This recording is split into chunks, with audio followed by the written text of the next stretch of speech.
New মার্কেটের এই রিস্কার যে একটা বাজে অবস্থা এটা দেখা যাচ্ছে।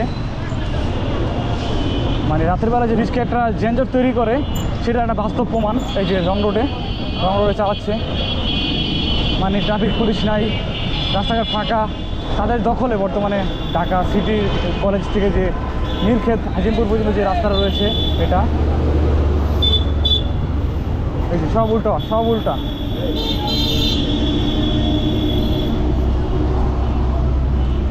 মানে মোট কথা বলা যায় এখন যারা রিক্সা চালক ওনাদের রাজত্বে আছে এই রোডটা, মানে রাতের বেলা যে অবস্থা এই জায়গার আর কি।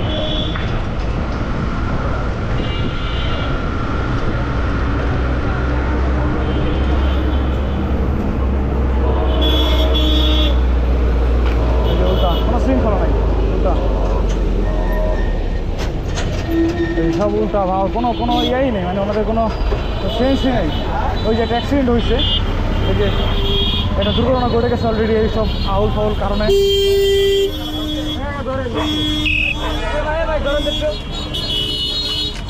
মানে বেপরোয়াভাবে যে ওনারা অটো চালায়, মোটর অটো সবগুলো চলে ঢাকা সিটিতে রাতের বেলা।